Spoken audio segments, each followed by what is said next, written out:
I think the active passive debate was renewed because of the relatively poor performance of active mutual fund managers in 2014, and very few of them were able to beat the S&P. And so all of a sudden, again, this debate, which kind of never goes away but kind of calms down and then comes back, was renewed again. And I think it's because it's true. I mean, indexing sometimes does beat active managers, but I think it kind of goes in cycles. Like already now this year, active managers are beating passive indexes. So which one is right? Personally, for me and my clients, I do a mix of both active and passive. I think some asset classes are better served by a passive strategy than an active strategy. So, for example, the large cap US stocks. I don't think very many active managers can add value in that space, so I use an index.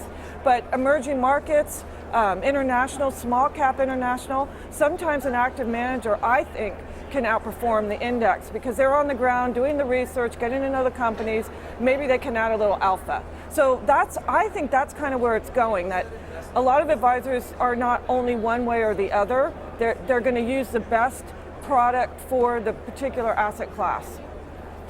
How does the client feel about active versus passive? And how do you explain to your client about which choice you're making or how you're using them together? Yeah, good. That's a great question because in 2014, given that the S&P was up, I think 13.7%, and balanced strategies that most of us advisors put our clients in a mix of stocks and bonds. And if you were using active managers, you didn't get anywhere near 13.7 in 2015. So in some cases, you had some explaining to do. Well, why am I not in the S&P 500? And the S&P 500 has outperformed for the last 5 years. So what I always do, it's an education process.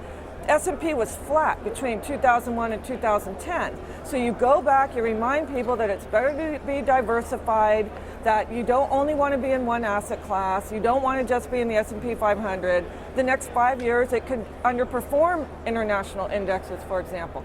So it's continually educating the client about the real basics of investing.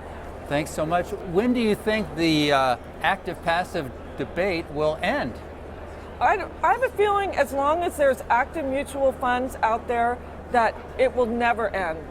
Because there's companies that want to do business. They'd have to turn into index strategies, passive strategies. I don't think that's going to happen anytime soon.